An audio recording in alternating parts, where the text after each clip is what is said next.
안녕하십니까. 행복한 아침 이재용입니다. 안녕하세요. 정예은입니다. 오늘은 3월 11일 금요일이고요. 건강 챙기는 행복진료실 문을 열 텐데 그 전에 뉴스부터 챙겨보겠습니다. 네, 첫 번째 소식부터 전해드리겠습니다. 지난 9일 실시된 제20대 대통령 선거에서 국민의힘 윤석열 당선인은 이 장외 영선 출신으로 정치에 입문한 지 8개월여 만에 대통령에 당선됐습니다. 이는 1987년 대통령 직선제가 실시된 이후 최초로 국회의원 영선 출신이 대통령에 당선된 것이라고 하는데요.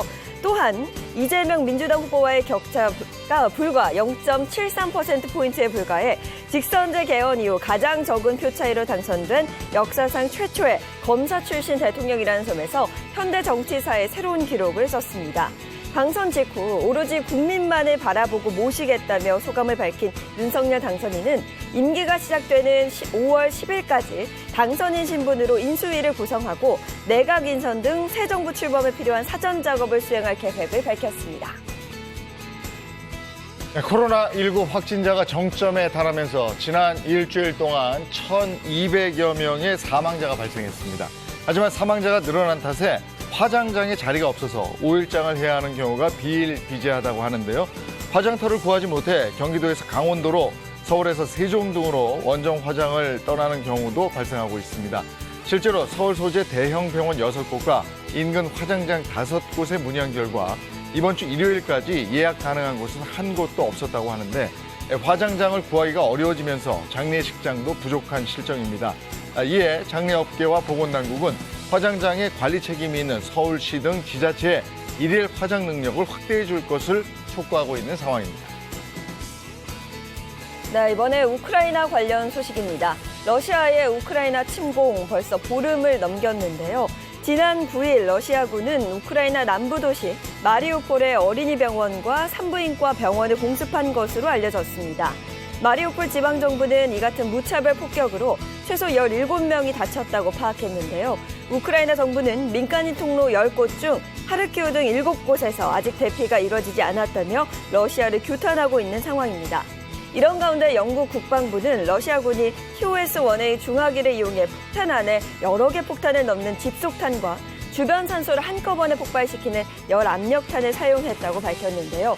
집속탄과 열압력탄은 대량 살상력 때문에 제네바 협약으로 사용이 금지된 것으로 알려져 파장이 커지고 있습니다.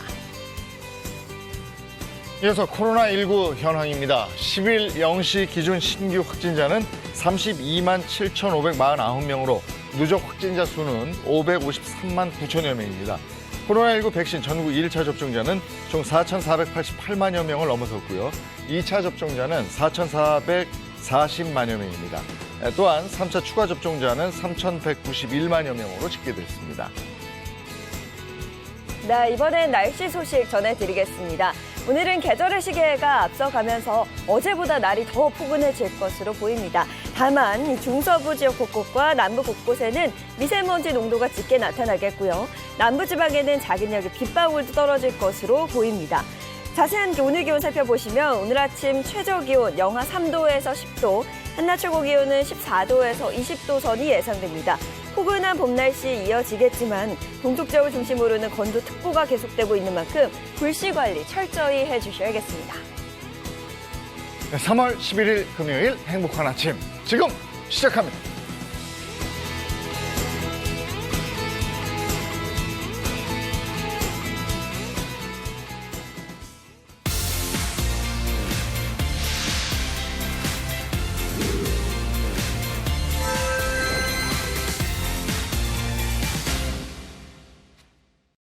네, 오늘은 금요일이고요. 행복진료실 문을 열겠습니다. 네, 오늘도 행복진료실에서는 여러분의 건강 궁금증을 속 시원하게 해결해 드리겠습니다. 먼저 주치의 선생님들부터 소개해 드릴게요.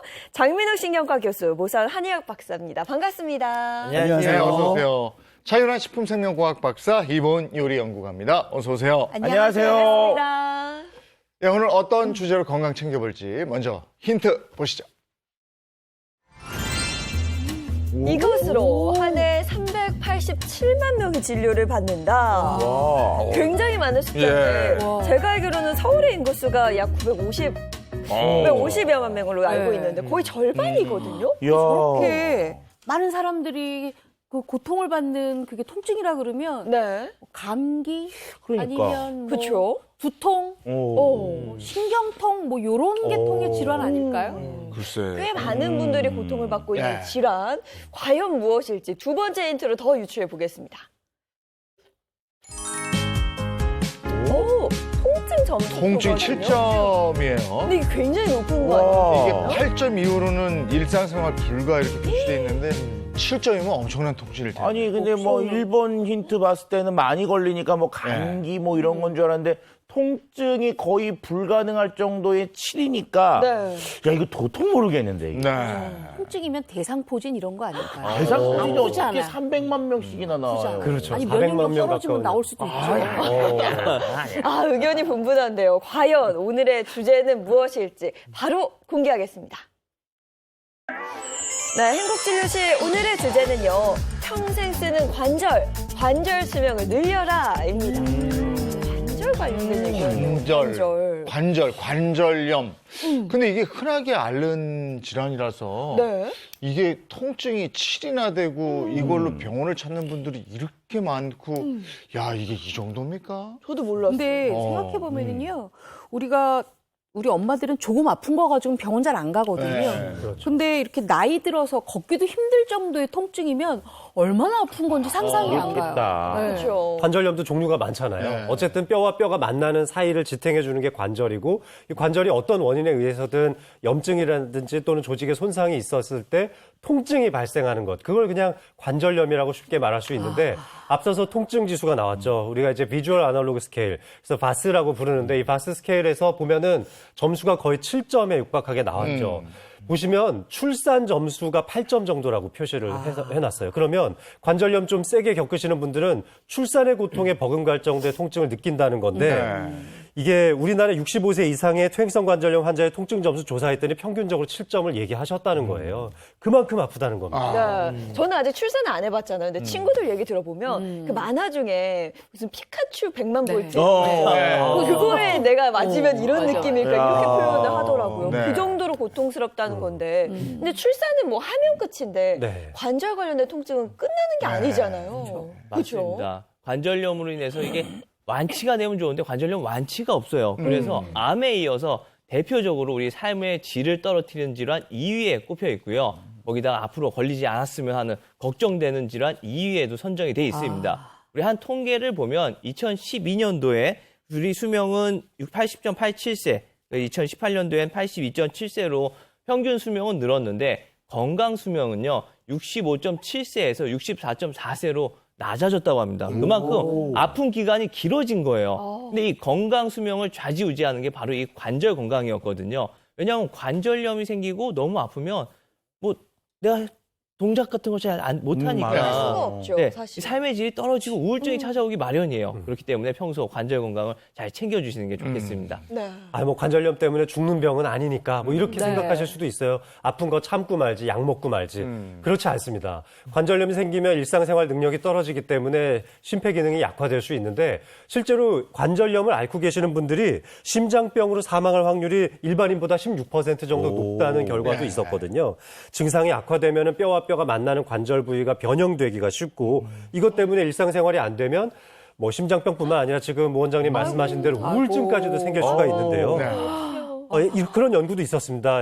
65세 이상 노인 573명을 대상으로 해서 살펴봤더니 무릎 통증이 있는 노인 중에서 약 14%는 관절염 그리고 우울증이 서로 상호적으로 작용을 해서 서로 나쁜 쪽으로 상승작용을 한다는 그런 연구 결과도 있었습니다. 야, 아까 그 통증 지수 같은 거 보면은 관절염이 거의 출산과 비슷하면은 이게 매일 아이를 낳는 느낌이니까 이게 삶의 질이 좋을 수가 없는데 근데 더 저거한 건 저도 이제 5학년이 되니까 그렇게 아침에 일어날 때마다 그렇게 아파요, 이게. 손가락도 아프고 팔도 아프고. 네, 맞아요. 누가 다 찾아오는 거 아니야, 이거. 진짜 많이 늘고 있습니다. 2014년도 이후에 지금 관절염 환자의 진료 숫자가 5년 사이에 10% 이상 증가를 했고요. 그리고 그리고 전체 환자 중에 이 50대가 차지하는 비율이 상당히 높은 편입니다.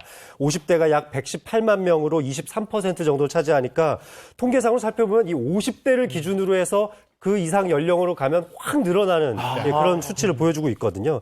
게다가 환자의 성별을 따져보면은 퇴행성 관절염을 앓고 있는 사람 중에 이 남성이 약 90만 명 정도 되는데 이거는 전체 약 30.2% 정도를 차지하는 수치인데요. 네. 여성이 너무 많죠. 여성은 그 2배 이상인 약 200만 명에 해당되기도 하고요. 전체 69.8%를 차지하니까 이 중년 이후에 여성들의 이 골관절염으로 얼마나 많은 고통을 겪고 계신지 짐작할 수 있는 부분입니다. 우리 이보은 선생님 표정이 또 한껏 어두워졌는데. 자, 그래서 오늘 관절 건강을 어떻게 하면 지킬 수 있는지 관절 수명을 늘리는 비법을 알려주신다고 했는데요. 두 분 다 준비되어 계신 거죠? 그럼요. 사실 관절하면 한번 손상되면 재생되지도 않고 그냥 한번 내 몸에 있는 그대로 쓰면서 살아야 된다고 생각을 하는데 하지만 오늘 저희가 준비했습니다. 관절 수명을 늘리는 방법 어렵지 않습니다. 잠시 후에 알려드리겠습니다. 저는 관절 중에 특히 손의 건강을 지킬 수 있는 혈의 시합을 준비해봤습니다. 우리 행복진료실을 오늘 기대해주세요. 네. 자, 쓰면 쓸수록 다를 수밖에 없는 관절. 이 관절을 어떻게 더 건강하게 우리가 끝까지 쓸 수 있는지 그 비법을 오늘 알아보도록 하겠습니다. 네. 관절 수명을 늘려라. 장민욱 교수님, 관절 위험 신호를 읽어라. 네. 관절은 쓰면 쓸수록 닳아버리고 또 주로 많이 쓰는 관절 그리고 우리의 몸무게가 많이 하중이 그러니까 가해지는 바로 그런 관절에서 닳아서 관절염이 발생할 가능성이 굉장히 많아지는데요. 하지만 위험한 신호를 일찍만 알아챌 수 있다면은 관절의 수명을 늘리는 것도 어렵지가 않습니다. 자, 제가 준비된 진료도 이제 시작해 보도록 하겠습니다. 네. 아니 근데 우리 몸에 생각해보면 관절이 한두 군데가 아니잖아요. 근데 그 모든 곳에서 보내는 위험 신호를 다 알아챌 수가 없을 것 같은데. 맞습니다. 이 관절염은 관절 연골이 노화되고 뼈와 뼈 사이에 맞닿는 부분의 관절이 얇아지면서 바로 발생한다고 볼 수 있겠는데요. 우리 몸속에 있는 뼈는 207개 정도가 되고 207개 정도의 관절이 이루고 있는 관절의 숫자는 관절이 이제 어떻게 정의하느냐에 따라 다른데 약 250개에서 360개 정도로 추정을 하고 있습니다. 그런데 이 중에서 가장 많이 쓰는 관절 순서대로 닳아서 없어지고 관절염이 많이 생기는데요. 그래서 오늘 제가 말씀드릴 두 군데의 관절염 부위를 집중적으로 할 건데 바로 첫 번째가 손가락 관절이고요. 두 번째가 무릎 관절입니다. 맞아요. 저도 5학년 되니까 다른 데는 그래도 괜찮은데 이게 자다 일어날 때 이렇게 손가락이 그렇게 잘 안 구부러지고 또 다니다 보면 이렇게 무릎이 시큰한 느낌도 있고 그러는데 이보은 선생님이 솔직히 아침에 볼 때마다 이렇게 손가락이 아프다고 매번 그러시거든요. 너무 많이 쓰니까 요리하는. 맞아요. 아유, 말해 뭐해요. 제가요, 매일매일 손을 많이 쓰잖아요. 네. 그러다 보니까 손이 아침이면 부어요. 그래서 요 끝에가 약간 야실야실거리면서 아파요. 그러니까 제가 아침마다 이렇게 손 운동을 하긴 하거든요. 그래도 맨날 퉁퉁 부어요. 이 손가락 퇴행성 관절염은 특히 주부님들한테 많죠. 집안일을 하다 보면 손가락을 사용해야 될 일들이 굉장히 많고 또 현대인들 사무 공간에서도 타자를 많이 치잖아요. 그러다 보면 손가락 관절이 많이 손상될 수가 있는데 관절낭 안쪽에 있는 부분에 염증이 생긴다거나 힘줄에 염증이 생기는 방식으로 발생하는데 손가락을 많이 사용한 직후에 주로 통증이 심해집니다. 그러니까 자고 일어나서 아침에는 조금 덜 아프다가 요리를 하고 손가락을 좀 사용하기 시작하면 그때부터 통증이 심해지기 시작하는 거죠. 특히 손가락의 좀 뿌리 부분 쪽이 좀 통증이 좀 많이 심해진다고 볼 수가 있어요. 이것 때문에. 네. 근데 손가락 관절이 아프다 이러면 류마티즘으로 인한 관절염 이렇게 생각을 했는데 생각하죠. 퇴행성이 또 그렇게 많다는 거예요. 네, 맞습니다. 이 두 가지를 이제 많이들 혼동을 하시는데요. 그러니까 퇴행성 관절염 같은 경우에는 어디 특정 부위, 한 손가락, 두 손가락, 내가 많이 쓰는 부위로 찾아오게 되고요. 류머티즘 관절염은 양손에 대칭적으로 같이 오게 됩니다. 둘 다 조조광직이라고 해서 아침에 좀 뻑뻑한 느낌이 있는데 류마티즘이 당연히 조조광직이 더 세고요. 류마티즘은 자가면역 질환이잖아요. 그렇기 때문에 전신 반응, 그러니까 막 피로하고 입마름, 안구건조증 같은 전신 증상이 같이 찾아오게 됩니다. 네, 어르신들 보면요, 류머티즘 관절염 때문에 그 손가락 변형되신 분들 많거든요. 이게 퇴행성인지 류머티즘인지 적절하게 구분해서 치료를 좀 받아야 될 것 같아요. 네, 맞습니다. 특히 류마티스 관절염 같은 경우는 그러니까 초반에 발견해서 치료하지 않으면 나중에 걷잡을 수 없이 나빠지는데요. 역시 이 부분도 50대 이상의 중년 여성들에게 흔하게 나타날 수가 있습니다. 실제 한 통계를 보면은 류마티스 관절염으로 병원을 찾은 환자 약 24만 명 중에서 18만 3천 명이 여성으로 나타났는데요. 이 비율은 남성에 비해서 여성의 3배 이상 류마티스 관절염에 잘 걸린다는 뜻이기도 합니다. 여성분들, 특히 중년의 여성분들은 더욱더 주의를 기울이셔야 되겠습니다. 근데 이제 옛날에 젊었을 때만 이렇게 뭐 타자를 많이 치고 그러면 이렇게 손끝이 이렇게 아파가지고 이렇게 주물렀는데 요즘은 이상하게 이렇게 엄지 손가락이 아파갖고 자꾸 이렇게 주물르거든요. 네. 이게 어디 지장을 많이 찍으셨나요? 요즘 지장을 누가 찍습니까? 엄지척? 이렇게? 근데 그게 다 이유가 있습니다. 네. 일단 우리 손에서 엄지가 차지하는 비율이 한 70% 정도가 돼요. 70%를 엄지가 하기 때문에 엄지의 사용량이 많아서 엄지를 잘 찾아오게 되는데 요즘 특히 많아진 이유는 핸드폰. 맞아요. 이것 휴대폰을 그걸로 이렇게 하죠. 많이 사용을 네. 하잖아요. 우리 장민혁 교수님도 아까 말씀하셨는데 작년 12월쯤에 모바일 게임을 많이 했더니 어. 이 무지, 수근, 중수관절염이 맞아. 왔다고 맞아. 말씀하시더라고요. 이 자리로 많이 찾아오게 되고요. 네. 예전에는 은행원들 계속이 있기 전에는 돈 세고. 돈을 많이 세고. 해갖고 이쪽으로 아. 관절이 많이 찾아왔다고 했어요. 네. 저도 생각해보면 스마트폰 거의 손에서 안 맞아. 놓거든요. 맞아요. 그러니까 하루 종일 쓰니까. 자판을 칠 때는 이렇게 4가지 손가락 치고 엄지 잘 안 여기는 쓰는데 요것만 네. 진짜. 근데 스마트폰은 진짜 이것만 쓰네. 딴 거 안 그렇죠. 쓰고. 그렇죠. 가끔가다 그래서 요걸로 네. 해요. 아프니까. 예. 맞아요. 맞아. 아프니까. 네. 아프니까. 제가 작년 연말에 이 조카하고 이 게임이 불이 붙어가지고 한참 하다가 진짜 오른쪽 엄지손가락에 관절염이 왔어요. 그래서 게임을 다 삭제하고 지금 이제 쉬면서 좋아지고 있는데요. 사실 이 뿌리 부분부터 조금씩 아파지기 시작하고 많이 사용할수록 무조건 더 아픈데 근데 이제 관절이 변형되기 시작하면 관절 사이의 간격이 좁아지기 시작하는데 네. 따라서 이 정확한 진단이 중요합니다. 단순히 관절염인지 아니면 연골화, 경화가 일어난 건지 또 심하면 이게 탈구 현상까지도 같이 겹쳐질 수 있기 때문에 정확한 진단을 받아보고 조기에 치료하는 게 좋죠. 네, 손가락 관절염 알아봤는데 그 다음으로 관절염 많이 생기는 데가 어디예요? 아까 이제 무릎을 좀 말씀드리고 싶어 했는데요. 이 무릎은 우리 몸 전체의 하중에 한 군데로 쏠리는 부분이기도 하죠. 그래서 이 무릎 관절염 환자는 점점 증가되는 추세라는 통계도 계속 나오고 있는데 그래서 그런지 매년 10만 명 이상의 환자가 이 발생하고 있고 무릎 관절염 심해지면은 수술하시죠. 네. 예, 무릎 그 관절 재치환술이라는 것을 하는데 이게 4년 사이에 37.6%가 이 수술 받는 환자가 증가할 정도로 관절염 환자도 늘고 있고 그 심각도도 늘어나고 있다고 볼 수 있습니다. 아니 근데 우리가 나이 들면 그냥 무릎이 좀 약간 쑤신다 그러면 아유 나이 먹어서 그래요 그러고 좀 방치하잖아요. 근데 무릎 관절염을 의심해 볼 수 있는 증상이 따로 있나요? 네, 일단 무릎에 통증이 생겼다. 그럼 관절염 때문인지 아닌지 따지기 전에도 일단 빨리 병원에 오시는 게 무조건 중요하고요. 또 제가 자가 검진이 가능할 수 있게 화면을 준비해 봤거든요. 사진을 한번 봐볼까요?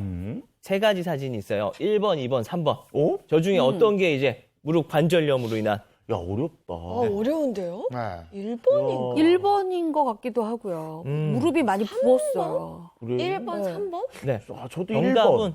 1번 맞습니다. 1번. 1번 오. 맞아요. 오. 1번이 이제 무릎이 부어있는 관절염으로 인해서 2번은 혈관이 오돌도돌 많이 튀어나와 있잖아요. 하지정 네, 맞습니다. 하지정맥류고요. 3번 같은 경우에는 심부정맥 혈전증입니다. 저 전혀 모르겠다. 예, 무릎 관절염에 이제 걸리게 되면 무릎이 저렇게 붓게 되는데 그 이유는 무릎은 이제 활액량으로 이제 쌓여 있어요. 근데 염증이 있으면 우리 몸에서는 계속 그쪽에 뻑뻑하니까 활액을 계속 분비를 하게 돼요. 그러다 보니까 우리 흔히 이제 무릎에 물 찼어 하는 증상이 바로 이 염증으로 인해서 활액은 분비가 되고 소모가 되지 않고 계속 쌓이다 보니까 생기는 저 부종과 뭐 이렇게 물참 현상이 있는 것입니다. 네. 그러면 무릎 관절염을 의심해 볼 만한 증상 또 다른 건 뭐가 있을까요? 만약에 내가 무릎이 좀 아프다, 무릎 관절염이 시작된 것 같다는 느낌이 드시다면 혹시 내 발바닥의 모양이 어떤지 살펴보실 필요가 있습니다.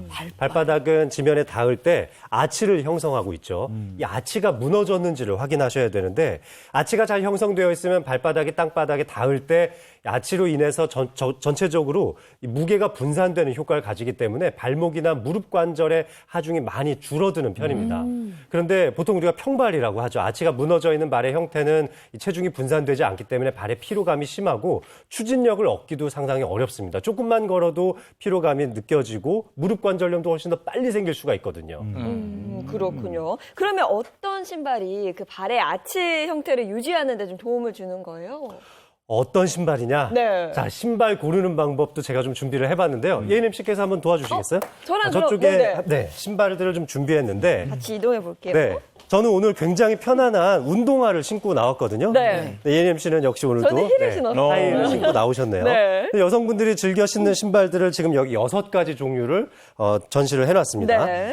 아무래도 이 중에서 제일 좀 발 건강에 안 좋아 보이는 신발 좀 골라보시겠어요? 이렇게 쓱 보니까 저는 네. 보자마자 알 것 같아요. 그래요? 네. 다 좋고. 네, 다 좋고. 이 하이힐. 아. 네, 일단 이렇게 힐이 있으면 네. 건강에 좋을 수는 없어요. 예쁠 수는 있어도. 그렇죠. 무조건 그렇죠? 하이힐은 이제 안 좋다라는 그런 이제 편견은 있죠. 네. 근데 보면은 지금 보시면 굽이 지금 이 정도면 한 7cm 정도 될까요? 네네. 한 네. 7cm 되는 거예요. 그렇죠. 그리고 굽도 굉장히 좁게 되어 있는 게 이제 하이힐이잖아요. 이런 경우는 무게가 전체적으로 넓게 분산되지 않고 발 뒤꿈치 쪽에 많이 쏠리게 되죠. 네. 그런데다가 이 전체적으로는 이렇게 뒤를 까치발을 들고 있는 그렇죠. 모양새로 하니까 이 무릎 관절이 후굴됩니다. 그러니까 과신전이 되고 있는 상태라 약간 뒤쪽으로 꺾이는 형태를 가지게 되거든요. 근데 이런 형태에서는 무릎의 뒤쪽으로 꺾여 있으면서 무릎 이 안쪽 뼈에 굉장히 강한 하중이 가해집니다. 따라서 앞쪽으로 이렇게 쏠려서 계속 걷는 듯한 느낌을 받게 되고 무릎 안쪽 관절이 나빠지면서 무릎 관절이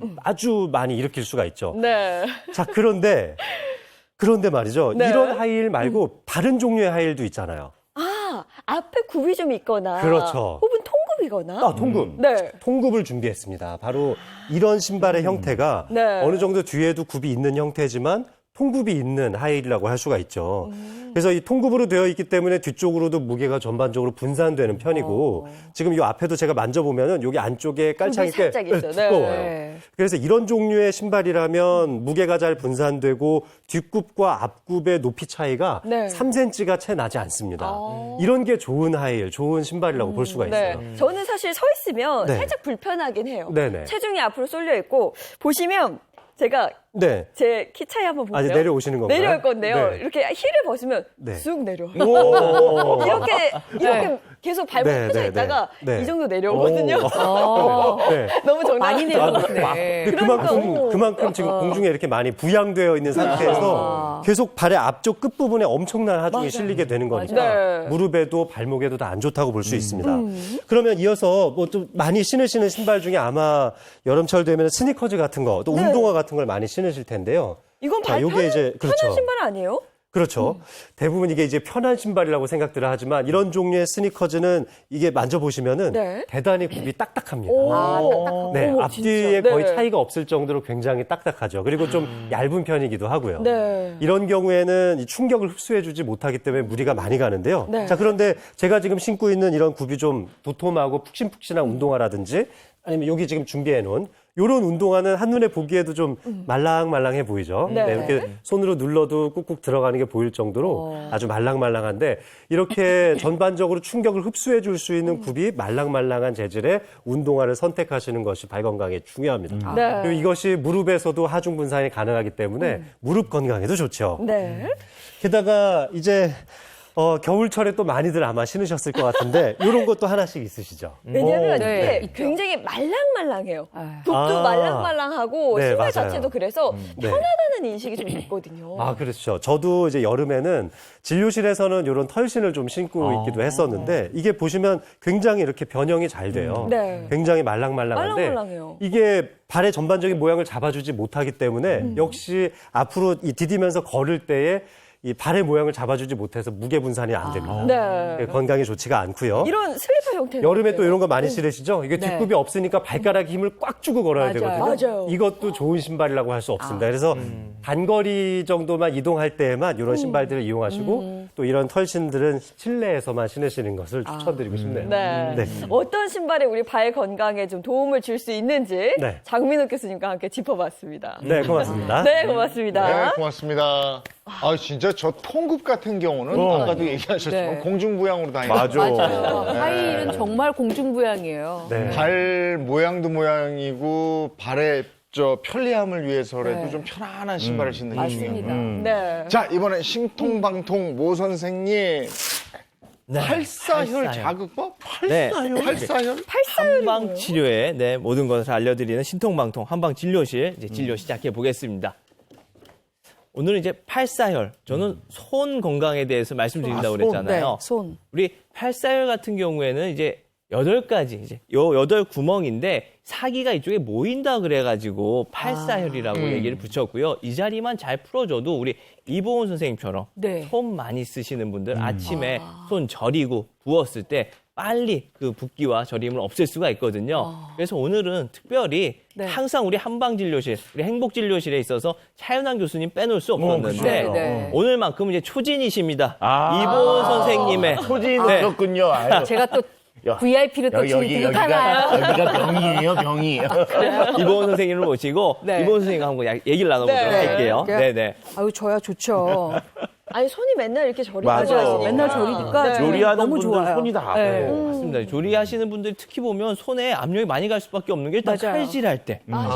칼질할 때도 그렇고. 쥐어야 되니까요. 네. 그리고 모든 요리가 다 손가락으로 움직여야 되잖아요. 네. 뭐 나물 다듬을 때도 그렇고 여러 가지가 다. 나물도 그렇지만 저는 요거 볼 때 항상 조물조물할 때. 이거 할 때 저거 네. 저 관절 다 나가는 건데 이 생각을 하면서 보거든요. 팔사혈 위치부터 일단 알려드릴게요. 어디냐면 요 사이사이예요. 그냥 손가락 사이사이. 아 사이사이. 네, 어. 사이사이 요렇게.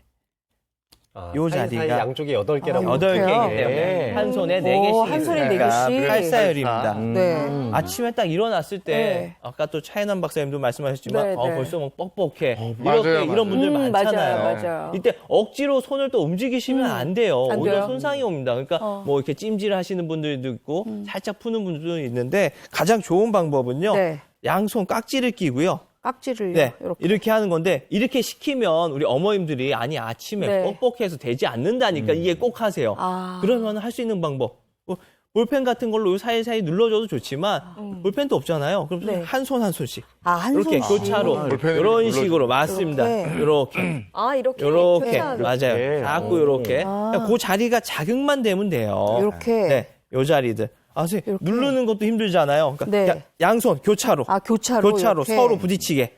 서로 부딪히게. 아니 근데 이렇게 하다 보니까 네. 아픈 데가 있거든요. 이거는 혈액순환이 안 된다는 거죠. 맞습니다. 아. 손에 뭔가 혈류가 정체돼 있고 이쪽 네. 흐름이 좋지 못했을 때 이 팔사혈을 누르면 통증을 유독 더 많이 느끼게 되고요. 저 여기가 아프네요. 이 자리에 선생님 평소에도 많이 힘이 들어가고 있다는 맞아요, 얘기예요.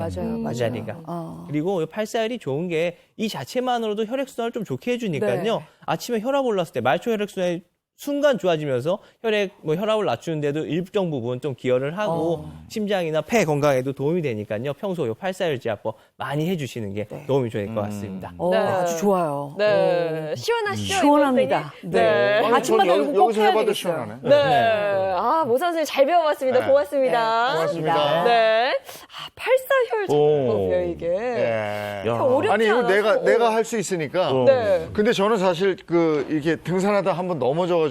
아유. 이 새끼 손가락 관절이 이렇게 뒤로 확 꺾였어요. 이게 지금 이렇게 제대로는 돼 있는데 지금 보니까 이 팔사혈 해보니까 여기가 아프네. 네. 그리고 이게 완전히 못 쓰게 됐는데 네, 네. 이게 나중에도 후유증으로 이게 자꾸 관절염처럼 아플까봐 그게 더 걱정이에요. 네. 한번 다치신 분들은 더 이걸 관리를 잘 하셔야 됩니다. 네, 그럼요. 그리고 네. 그렇게 방법이 어렵지 않으니까 그냥 TV 보시면서 가볍게 네. 팔사혈 자극하시면 분명 도움이 될 것 같습니다. 자, 그렇다면 지금부터 만나볼 이분들은 어떤 방법으로 관절 건강을 지켜줄까요? TV로 배우는 요가 교실 부부 요가 강사 선생님들을 소개합니다. 반갑습니다. 어서 오세요. 어서 네. 오세요. 인사해 주시고요. 네, 안녕하세요. 함께할수록 행복해지는 부부 요가 교실의 김수정. 전세훈입니다. 네, 오늘은 어떤 동작 배워볼까요? 네, 오늘 함께할 요가 동작은 골반 주변의 순환을 도와주고 골반 주변의 큰 근육들을 부드럽게 풀어서 무릎의 쓰임까지 편안하게 도와주는 나비 자세입니다. 네, 요가 수련을 하는 분들 중에 불균형으로 인한 통증 때문에 요가를 시작하시는 분들이 꽤 많습니다. 이유 중에 하나를 꼽자면 골반인데요. 골반의 뜻은 뼈의 기반이라는 뜻입니다. 이 기반이 조금이라도 틀어지면 몸에 불균형이 오기 때문에 무릎에 통증이 빨리 찾아올 수 있고요. 반대로 생각하자면 이 기반이 균형을 잘 잡을수록 무릎의 통증도 좀 더 늦게 찾아올 수 있을 겁니다. 자, 골반을 바로 잡아주는 나비 자세를 같이 배워보도록 할게요. 자, 이 자세는 앉아서 시작을 합니다. 자, 두 발을 골반 쪽으로 가까이 당긴 후에 손으로 발을 잡고 마시는 숨으로 허리를 펴면서 하늘을 보게 됩니다. 다음 내쉬는 숨에 몸을 앞으로 숙여서 이마를 바닥에 붙이고요. 자세에 들어가면 깊게 5번의 호흡을 반복을 하게 됩니다. 자, 호흡이 끝나면 다시 마시는 숨에 허리를 펴서 시선 하늘을 보고요. 내쉬는 숨으로 손을 풀면 자세가 끝납니다. 자, 뻣뻣하신 분들은 역시 이 자세가 힘들겠죠. 조절하는 초보 자세를 보여드릴게요. 발을 골반에 붙이는 게 어려울 겁니다. 내 유연성에 맞춰서 골반과 발의 거리를 조절하시면 돼요. 어려우면 발을 앞으로 충분히 떨어뜨려도 괜찮습니다. 자, 똑같이 무릎도 바닥에 대는 게 어렵기 때문에 자연스럽게 무릎을 떨어뜨린다는 생각으로 푼 상태에서 자세에 진입을 하시면 돼요. 자, 역시 고개를 숙이는 것도 똑같습니다. 이마를 바닥에 붙이는 게 너무 멀게 느껴진다면 허리를 곧게 세운 이 기준에서만 상체를 살짝만 숙이시기를 바랄게요. 자, 숙이는 것도 어렵다면 그냥 허리를 곧바로 세운 상태에서 골반을 바퀴처럼 생각을 하는 겁니다. 앞으로 살짝만 굴려놓고 깊은 숨을 쉬어도 충분히 이완을 하실 수 있을 거예요. 자, 자세의 방법, 팁에 대한 설명을 해보겠습니다. 자, 먼저 발인데요. 손으로 발을 잡아서 뒤집어 주시길 바랍니다. 자, 발바닥은 하늘을 보게 되고요. 엄지발가락은 바닥 쪽에 꾹 누르게 됩니다. 자, 이유를 설명하자면 우리의 대퇴골, 허벅지는 안쪽이나 바깥쪽으로 회전하는 게 자유롭죠. 자, 반면 무릎 관절, 정강이는 안쪽이나 바깥쪽으로 회전하는 게 불가능한 관절입니다. 이 자세는 허벅지를 바깥쪽으로 회전시켜주는 자세인데 정강이가 회전을 도와주지 않으면 말 그대로 관절이 꺾이는 거죠. 그래서 발을 뒤집는 만큼 정강이를 같이 회전을 시켜주는 겁니다. 허벅지의 회전에 따라서 정강이까지 회전을 시켜주기 때문에 무릎을 보호하는 자세가 될 수 있을 거예요. 자, 다음은 엄지발가락입니다. 손으로 고리를 만들어서 이 고리로 엄지발가락을 잡고 내가 향한 방향, 정면 방향으로 뽑듯이 쭉 당겨주는 겁니다.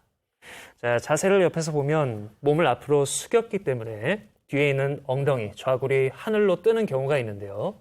여기에서 엄지발가락을 쭉 당겨주면 당겨주는 만큼 엉덩이를 바닥에 꼭 누를 수 있습니다. 안정적인 균형으로 자세를 취할 수 있습니다.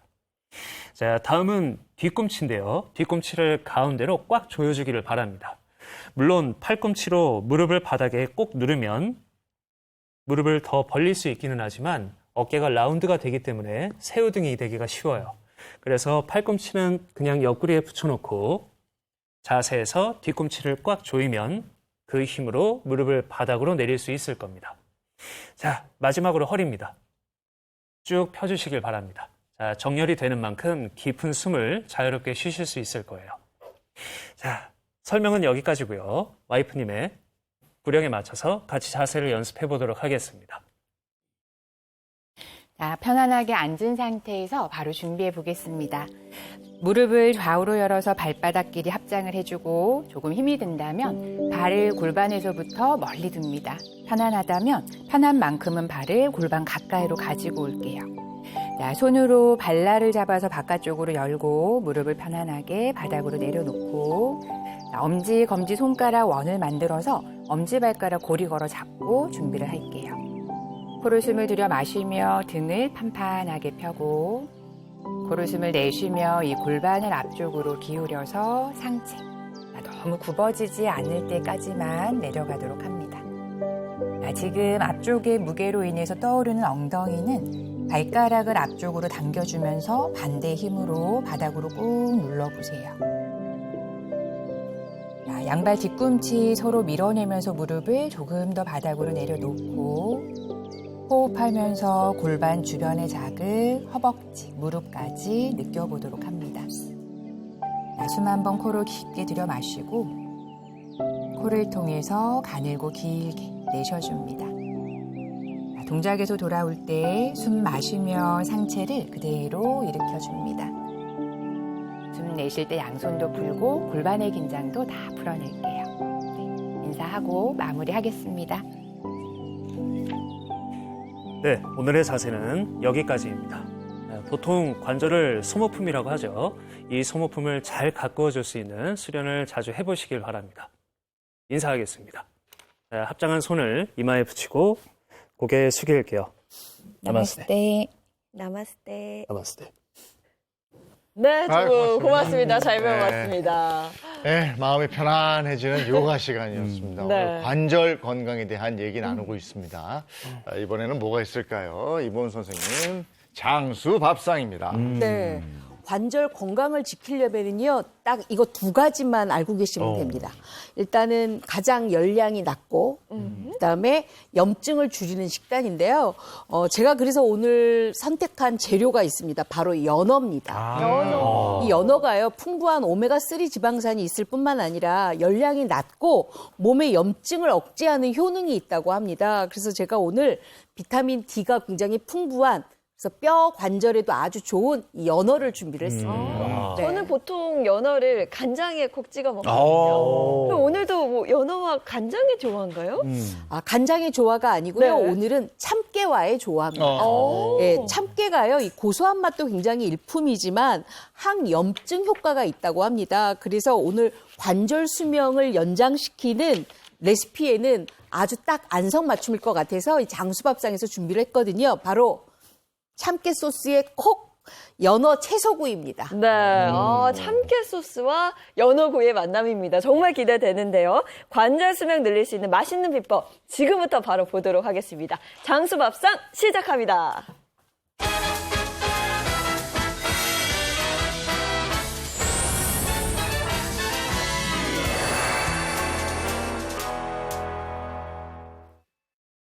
오랜만에 또 찾아봤어요. 네. 야, 오늘 연어래니까 네. 더욱더 기대돼요, 진짜. 연어 정말 좋아하죠. 또 살짝 보면 또 더 맛있거든요. 그리고 맨날 뭐 마요네즈나 간장만 얹어 먹는데 그러다 보니까 맛은 있는데도 좀 질리는데 오늘 맞아요. 참깨가 딱 들어간다니까. 네. 야, 기대가 아주 큽니다. 기대됩니다. 그리고 아주 오늘 기대되시죠? 또 이보스 옆에 또 우리 이재용 아나운서가 아유, 오셨습니까? 아니, 요게 아주 괜찮네. 저는 이렇게 덮었잖아요. 네. 이게 언제 바뀌었지?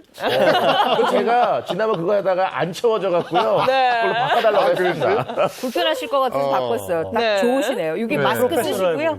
자, 오늘. 네. 참깨 아직 소스. 조금 확실히 부엌에 안 들어가 보셨어. 연어니까 연어가 있어야 되는 거잖아요. 네, 연어를 준비를 했는데요. 저는 오늘 연어를 마트에 가면 스테이크처럼 썰어놓은 연어가 있습니다. 그래서 이런 연어 준비했거든요. 이거 보신 적 있으세요?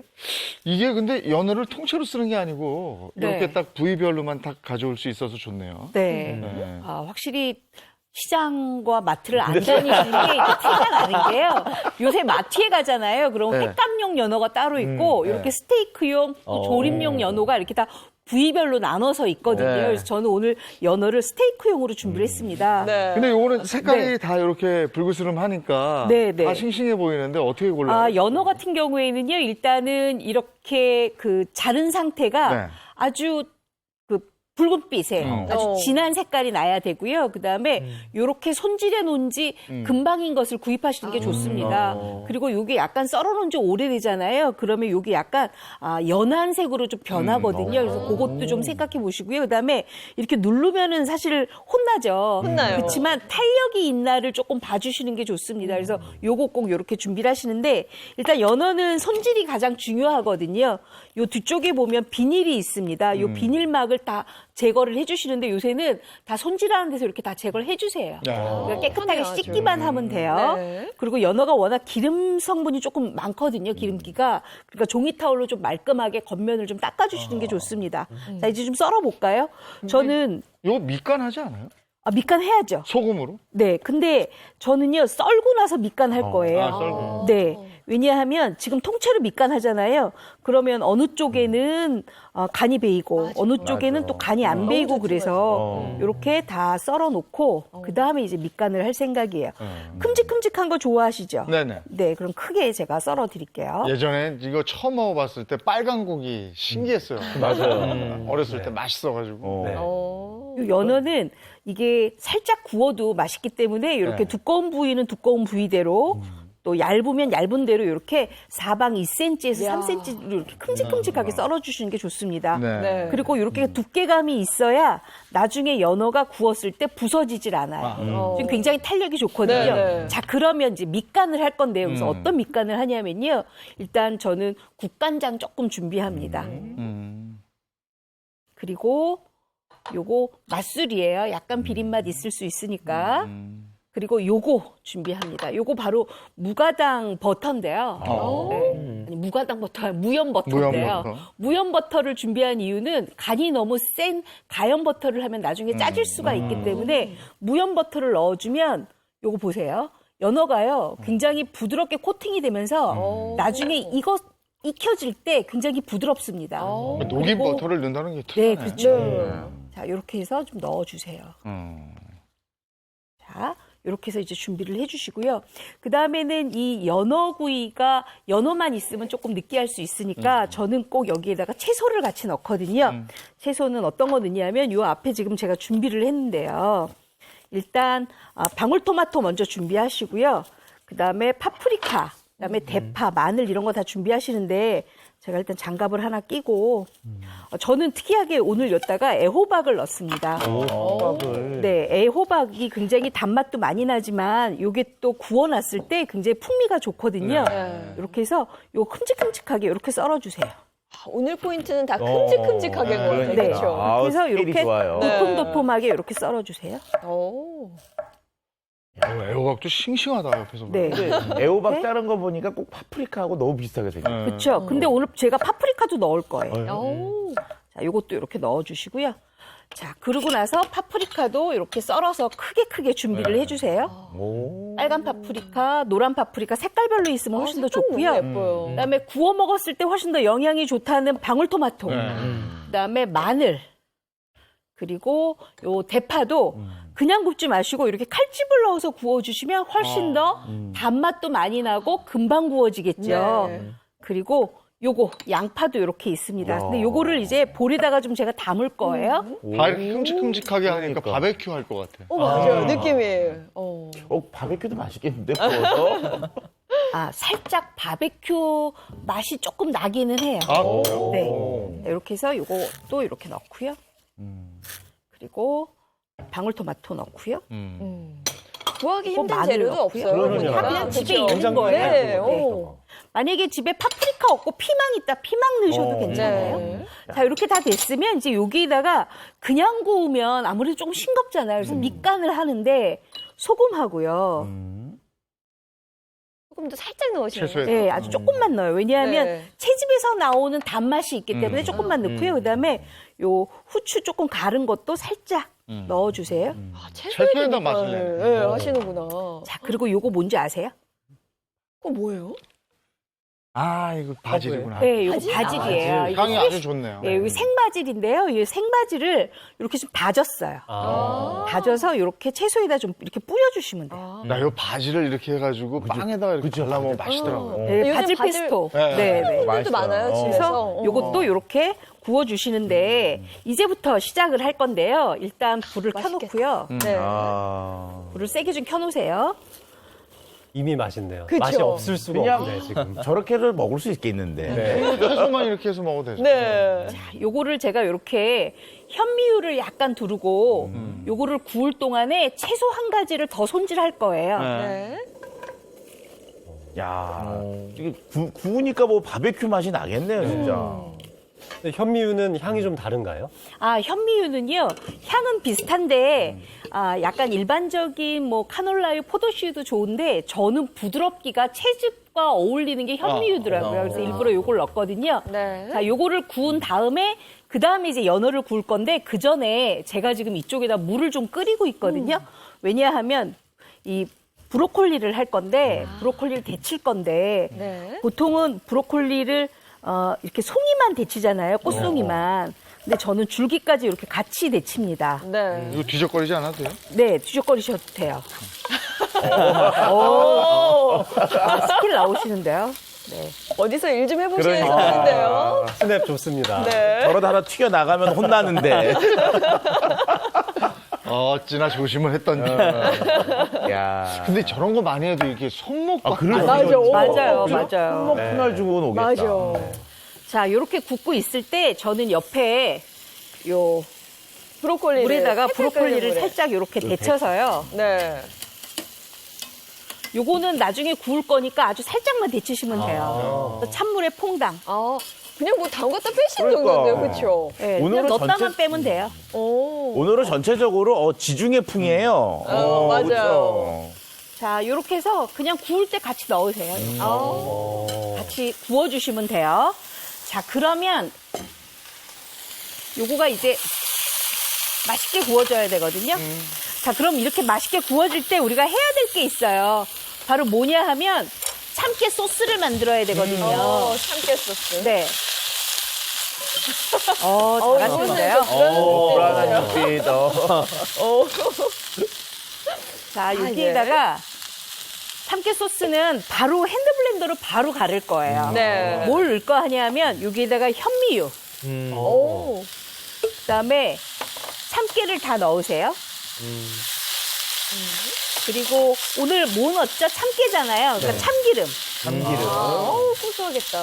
그다음에 약간 새콤하면 더 맛있겠죠. 그래서 살짝의 식초 또는 레몬즙을 짜도 돼요. 네. 그리고 여기에 하나 더. 마저 구우세요. 바쁘시네요. 역시. 여기다 뭘 하느냐면요. 아주 맛있게 사과를 넣으세요. 이게 깨소스가 맛있어요. 요즘에 이걸 또 팔아. 그렇죠. 그래서 참깨 소스. 요거를 핸드블렌더로 곱게 갈아요.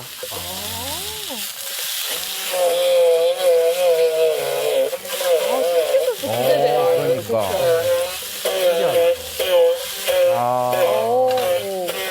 오늘 뭔가 주방이 굉장히 활발해 보이지 않나요? 뭔가 좀 이렇게 바빠요, 지금 보니까. 일하는 척 해야지. 오, 진짜 소스처럼 변하고 있네요. 현미가 이렇게 없으면 해서- 식용유 써도 돼요? 네, 식용유 써도 되거든요. 요렇게 해서 이제 가른 거에다가 뭘 넣냐면 바로 요거 넣습니다. 무가당 요거트. 요거를 맛있다. 이제 맛있게 섞어주시면 네. 뭐가 되냐 하면 아, 맛있겠다 이거. 네, 요거트 바로 들어가고. 요렇게 돼요. 아. 요렇게 해서 이제 만드시면 되는데요. 네. 자, 그러면 지금 이거 다 됐잖아요. 요따가 놔주세요. 네. 어우. 아이고. 자, 그 다음에는 뭘 하느냐? 여기 다시 갖고 오셔야 돼요. 이거요? 아니요, 요거를. 여기에다가 바로 채즙이 나와 있는 데다가 연어를 구워주세요. 아, 여기다 해요? 네. 아. 그래서 연어를 굉장히 노릇노릇하게 구워주면 네. 이 연어가요, 이 채즙에서 나오는 즙 때문에 훨씬 더 부드럽고, 아까 연어에다가 우리가 버터 코팅 했었잖아요. 네. 그래서 타지 않게 굉장히 노릇노릇하게 잘 되는데, 그게 이렇게 돼요. 요렇게만 구워내시면 돼요. 자, 그렇게 해서 요거를 그냥 접시에다가 그 검은색 접시 주시겠어요? 채소 구운 프라이팬에다 굽는 게 이게 또 포인트네요. 네, 왜냐면 왜 맞아요. 포인트냐면은 거듭 말씀드리지만 채소 그 물고기들은 온도가 낮은 상태에서부터 가열되면은 부셔지거든요. 그래서 채소에서 약간 수분이 남은 상황에서 가열이 되어 있는 상태에서 팬에 올라가야 네. 이게 부셔지지 않고 탄력을 유지할 수가 있는 거죠. 그래서 지금 이보은 선생님이 채소하고 연어란 거는 중요한 팁 중에 하나입니다. 그리고 바로 하시는 게 좋아요. 네. 자, 그래서 요렇게 담으세요. 이렇게 너무 넉넉하게. 예쁘지 않아요? 이렇게 담고 난 다음에 아까 준비한 소스 있잖아요. 소스를 이렇게 소스. 부어서 잡수시면 그야말로 관절 건강에 아주 좋은 보약 같은 향기가 요거 잡수시면 돼요. 아, 아주 기대됩니다. 항염 효과가 많은 재료. 자, 저희 앞에 있어요, 이제. 네. 뭐부터 먹어볼까? 저는 브로콜리가 궁금해요. 저도. 브로콜리. 아니, 이 소스 맛이 참 궁금하고요. 네. 저도. 그다음에 이게 과연 그 소스 너무 맛있네요. 채소 후라이팬에 걷는데 오, 그 야. 맛이 살아있을까? 엄청 고소하다, 어금. 와. 야, 이게 그냥 굽는 거보다 채즙에 굽는 게 맛이 달라요. 네. 이 소스는 한 번도 먹어보지 못한 맛인데 그쵸? 너무 맛있네요. 기존에 판매하는 참깨 소스랑은 비교가 안 돼요. 이게 뭔가 연어의 그 느끼함을 확 잡아주지 않아요? 응, 맞아요. 그 안에 살아있고. 저희가 참깨 말고 사과를 넣었잖아요. 사과의 혀에서 약간의 그 산미감에 스치는 그 유기산이요. 연어하고 굉장히 잘 맞거든요. 와, 이게 입안에서 느껴지는 풍미가 대단하고요. 맛을 보니까 맞아. 고소하면서 상큼해요. 그쵸? 네, 상큼한 맛이 나요. 그리고 중간중간에 우리가 애호박도 먹죠. 파프리카 먹죠. 구운 파, 구운 마늘, 양파까지 다 먹잖아요. 이러니까 채소까지 충분하게 먹어줄 수가 있는 메뉴인 거예요. 채소를 굽고 그 후라이팬에 구우니까요. 살짝 여기에 그 향이 돌아요. 네. 그리고 부드러워요. 개인적으로 이 참깨 요거트 소스는 연어하고도 맞지만 그냥 이 채소하고만 같이 먹어도 훨씬 맛있어요. 맞아요. 더 잘 맞는 것 같아요. 채소들하고. 그리고 제가 아까 채소에다가 뭐 버무렸죠? 약간 밑가됐는데. 다진 마늘, 바질을 버무렸잖아요. 바질. 바질이 또 연어하고 또 궁합이 잘 맞으니까 요게 묘하게 삼궁합이 다 맞는 거예요. 야, 이거 재료들만 보면 건강식이거든요. 이거 재료들만 근데 보면 정말 맛있어요. 재료들만 보면은 지중해 풍이라니까요. 이거 유럽식이야. 야, 그리고 색감이 막 파프리카도 알록달록하게 들어가 있고 네. 연어도 붉은빛이어서 보는데도 맛있는. 근데 이게 관절 건강에 도움을 줄 뿐더러 오늘 같은 금요일 또 주말에 저녁 때 이렇게 딱 약간 이른 저녁에 요거 이렇게 차려서 먹으면 정말 맛있을 것 같아요. 와인에 곁들여 먹으면 진짜 맛있어요. 제가 정말 하려고 그러다가 안 했는데. 살짝만. 네, 굉장히 맛있습니다. 치매 예방도 되죠, 그러면. 네. 자, 저희가 이렇게 아주 건강한 한 끼 식사를 해봤는데요. 레시피 이어서 보겠습니다. 관절을 튼튼하게 관절 튼튼 밥상 맛있게 만들어 볼까요? 오늘의 메뉴는 참깨 소스의 콕 연어 채소구이입니다. 연어는 스테이크용으로 준비해서 사방 2cm 크기로 썰어줍니다. 들어갈 채소들도 손질해 볼 텐데요. 애호박은 가로 7에서 8cm 길이로 납작하게 썰어주고 파프리카는 사방 3cm로 썰어줍니다. 방울토마토는 꼭지만 떼서 준비하고 양파는 사방 3cm 크기로 또 마늘은 얄팍하게 슬라이스 해주세요. 브로콜리는 끓는 물에 함께 데친 다음 찬물에 헹궈 물기를 제거해둡니다. 손질이 끝난 채소들은 큰 볼에 한데 담아줄 건데요. 다진 마늘과 구운 소금으로 밑간을 한 다음 현미유를 두른 팬에 굽듯이 익혀냅니다. 채소를 구웠던 팬은 닦지 마시고 그대로 연어를 올려 노릇노릇하게 구워주세요. 연어가 익혀질 동안 참깨 소스도 만들어 볼까요? 믹서에 참깨와 사과, 현미유, 식초, 참기름을 넣고 곱게 갈아준 다음 무가당 요구르트를 섞어주면 끝! 맛도 좋고 관절 건강까지 책임져줄 특별한 별미로 관절 건강 지켜보시면 어떨까요? 연어 스테이크가 바베큐 향. 집에 아마 그 토치 같은 거 있으면 불향 좋겠다. 네.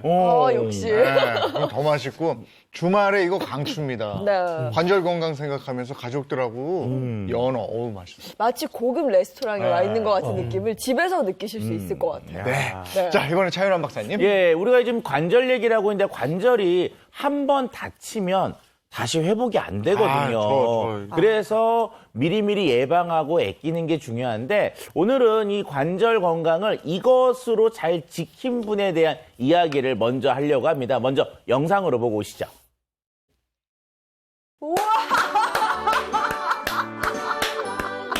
오늘의 주인공은 매번 이렇게 혼이 쏙 빠질 정도로 웃음을 참지 못한답니다.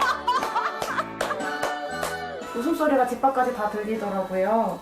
웃으면 행복해지고 무릎도 건강해지고 허리도 건강해져서 매일 웃으면서 살고 있어요. 웃음 운동을 하고 있어요. 온몸으로 웃음 시작! 혹시 호흡의 웃음은 폐를 단련하고 손과 발, 겨드랑이의 마찰은 혈액순환에 도움이 되는데요. 특히 이 운동을 고집하는 이유는요?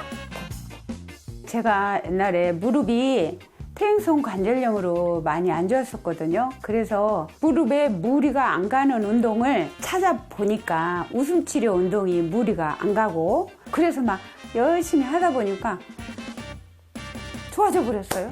오랜 노력으로 관절염을 극복한 김정옥 씨입니다. 20여 년 전 어느 날의 일이었습니다. 40대 중후반에 시큰시큰 아프고 계단도 올라다니지를 잘 못하고 옆에 붙잡고 기어 올라다니다시피 하고 그래가지고 병원을 갔는데 촬영해보니까 퇴행성 관절 양측 슬부 부상병 이렇게 나왔어요. 갑자기 오더라고, 그게 아픈 통증이. 그래서 아주 고생 많이 했죠. 관절염은 뼈와 뼈 사이에 있는 조직이 손상되거나 염증이 생기는 질환을 말하는데요.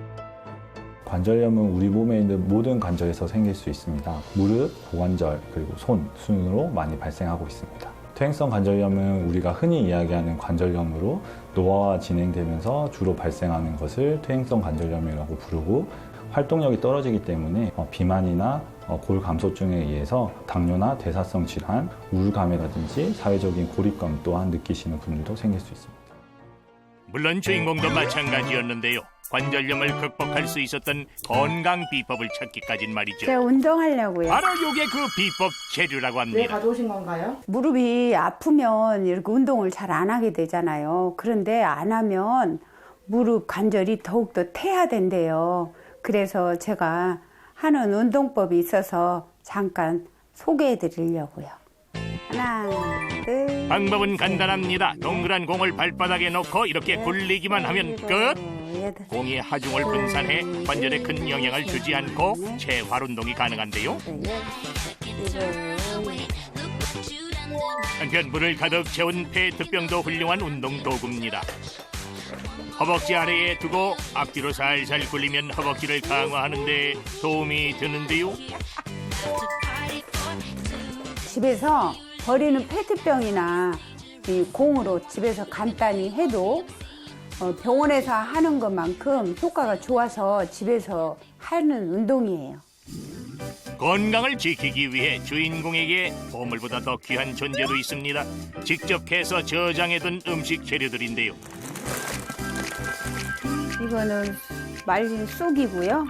이거는 늙은 호박, 껍질 말린 거. 재료는 제철의 모든 영양소가 풍부하거든요. 직접 제가 다 말려서 두고두고 먹고 있어요. 말린 재료들로 늘 건강한 밥상을 차리고 있다는 그녀. 오늘의 메뉴는요? 지금 어떤 거 하시나요? 쑥밥 하려고요. 현미하고 잡곡을 불려놨어요. 쑥을 한번 넣을 거예요. 말린 쑥이 물을 흡수하기 때문에 밥물은 평소보다 조금 더 넣는 것이 좋습니다.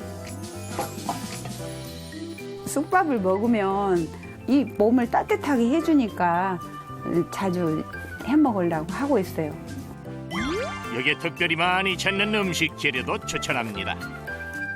제가 양파, 마늘을 억수로 많이 먹어요. 마늘에 들어있는 알리신과 양파에 들어있는 알리인이라는 성분이 식이유황이라고 하는데 관절에 좋다고 그래서 아주 자주 즐겨 먹고 있어요. 마늘과 양파는 특별한 메뉴로 만들지 않고 조미료 대신 모든 음식에 넣어서 만들고 있다는데요. 이렇게 향이 많은 마늘이나 양파는 향이 강하기 때문에 조미료 없이도 감칠맛을 살릴 수 있어서 참 좋아요. 시금치보다 칼슘이 무려 4배 많은 브로콜리는 살짝 데친 다음 올리브유에 볶는데요. 이때 영양분이 파괴되지 않도록 파열을 최소화하는 것이 좋습니다. 한눈에 봐도 건강해 보이죠? 마늘과 양파를 듬뿍 넣어 그런지 한국인 입맛에 딱 맞춘 밥상인데요. 아삭아삭!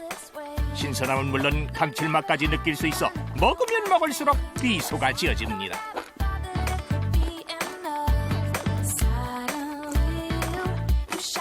너무 맛있어.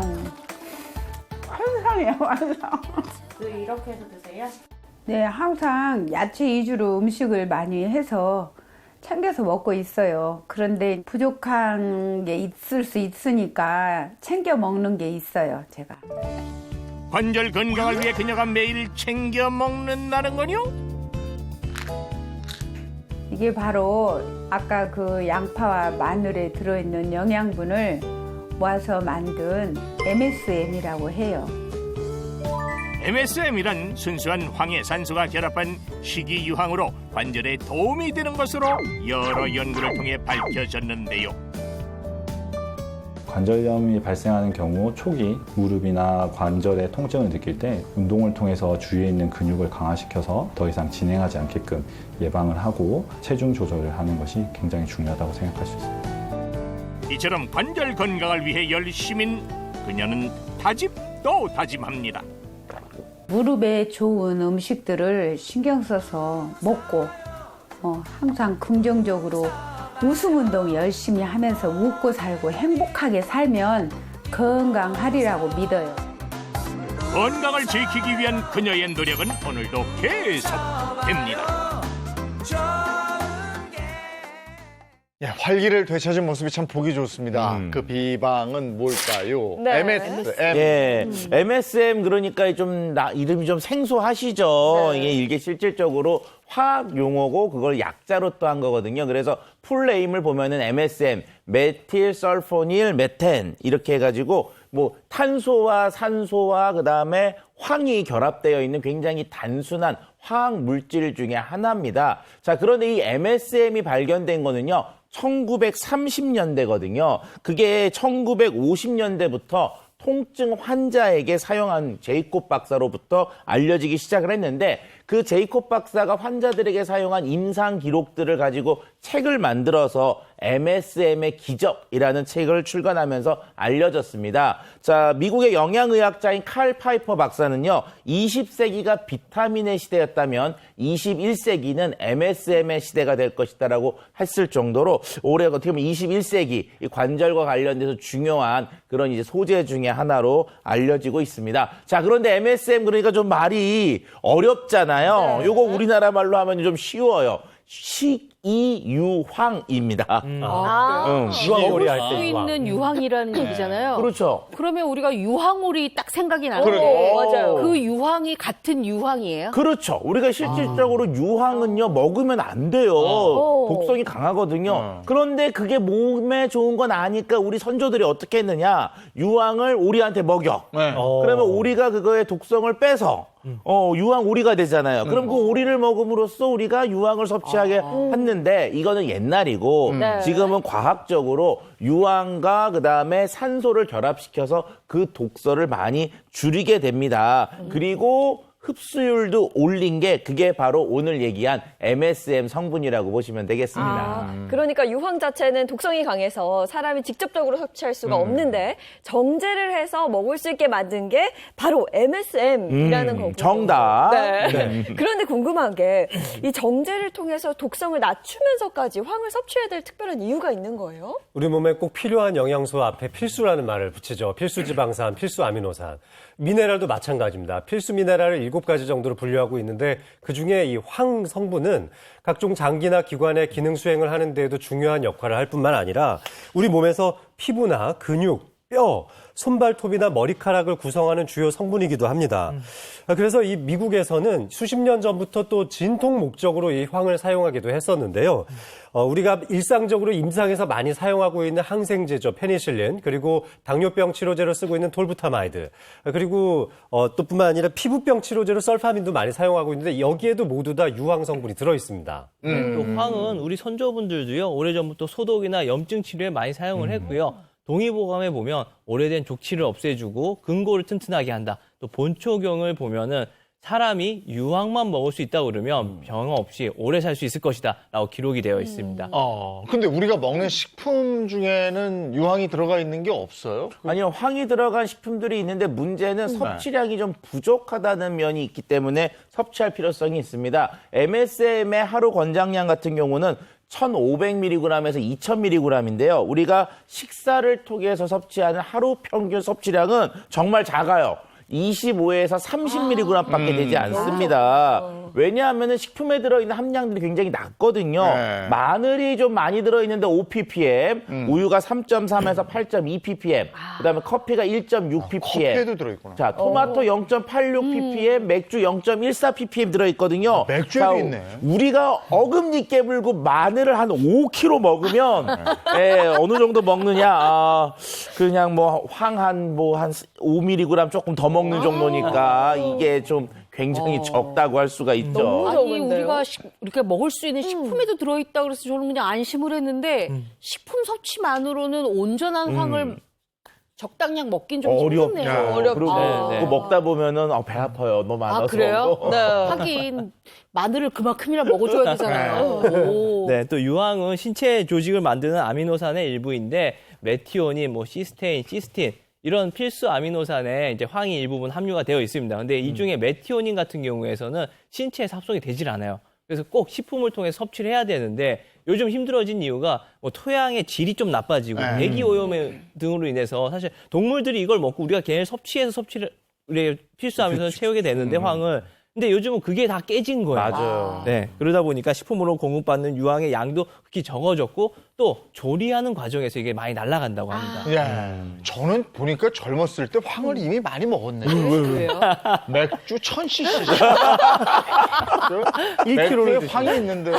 아니 근데 그래도 너무 적어서 그렇죠. 근데 그것뿐만 아니라 이게 우리가 가는 세월 때문에 노화가 진행되잖아요. 노화가 자꾸 진행되면 몸속에 황이 자꾸 줄어드는 또 특성이 있게 됩니다. 실제로 관절염 환자의 연골 속 황 농도는요. 정상인에 비해서 3분의 1밖에 되지 않거든요. 결과적으로 나이를 먹고 병이 악화될수록 몸속의 황들이 점점 줄어들기 때문에 황을 잘 섭취해서 적정 수준으로 유지해 주는 것이 매우 중요하다고 볼 수가 있습니다. 결과적으로 외부적으로 유황 MSM에 섭취하는 것이 도움이 된다라는 것을 기대해 볼 수 있는 부분이죠. 아, 그렇군요. 연골 속에 있는 황은 다시 생성이 되거나 혹은 합성되지 않기 때문에 외부에서 섭취하는 게 굉장히 중요하다는 얘기고요. 자, 그러면 MSM을 섭취했을 때 그 관절염 통증도 좀 완화시켜 줄 수 있을까요? 네, 관절염의 대표적인 증상은 바로 통증이고 통증이 생기는 원인은 염증 때문입니다.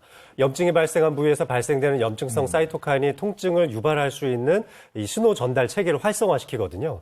그런데 이 신호 전달 체계에서 가장 중요한 역할을 하는 것이 바로 콕스2라고 하는 물질이 있습니다. 그런데 이 MSM이 이 콕스2를 억제시켜주는 효과가 있기 때문에 결론적으로는 통증을 잡는데 또 항염증 효과를 기대할 수 있는 바로 그런 부분이 있습니다.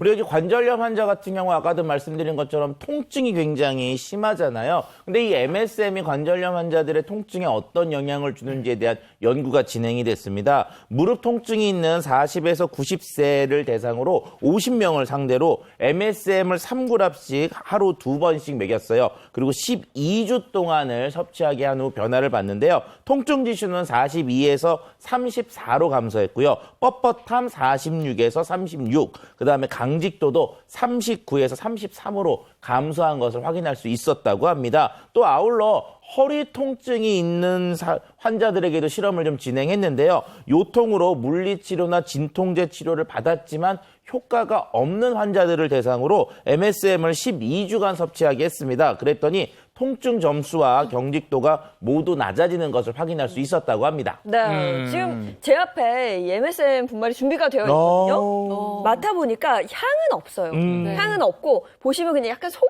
네, 이거 소금같이 보이죠? 먹어보면 입이 막 좀 마르지 않아요? 제가 한번 먹어볼게요, 그래서. 네. 쓰지 않아요? 약간 써요. 끝맛이 써요. 맛은 없고, 맛이 느껴지진 않고, 쓴맛? 그쵸. 네, 쓴맛이 좀 나요. 그게 조금 드셔서 약간 쓴 거고요. 많이 많이 드시면 많이 씁니다. 이게 MSM이 쓴맛이 나는 무색의 백색가루 형태거든요. 그래서 이거를 그냥 이게 분말처럼 털어 드시면 너무 힘드니까 이대로 드시는 것보다 따뜻한 물에 타서 차 형태로 드시거나 아니면 캡슐, 알약 형태로 나온 것들을 보조제로 섭취하는 것을 적극 권장하고 싶습니다. 써요, 저거. 이게 항염 효과가 있다고 그런 걸 보면 면역력에도 관계가 있지 않아요? 그렇죠. 염증이 개선되었다는 것은 곧 면역력이 좋아졌다는 뜻이기도 한데요.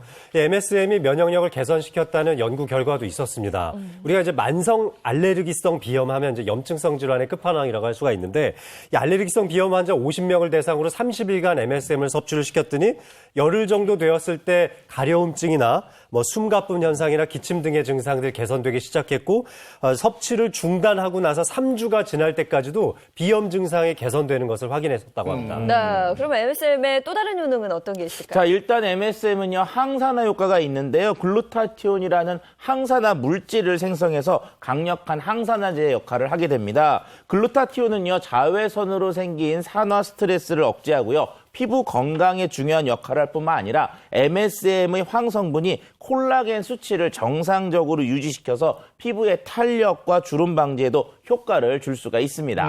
섭취 시에 주의할 점은 뭐가 있습니까? 섭취량이 있는데요. 일단 하루 섭취량은 2,000mg이고요. 식약처에서 기능성 인증을 받았는지 요것도 확인하실 필요성이 있습니다. 또 정제되지 않은 MSM의 경우는 불순물이 섞여 있다는 거니까요. 정제도가 99.9% 이상인 OT-MSM인지를 확인하실 필요성이 있습니다. 네, 오늘 행복진료실은 관절 수명을 늘려라 라는 주제로 얘기 나눠봤습니다. 고맙습니다. 고맙습니다.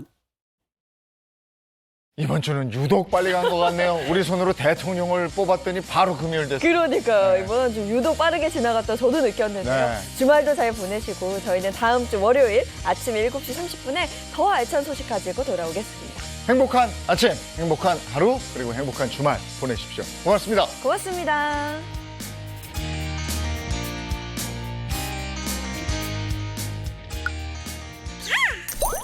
채널 A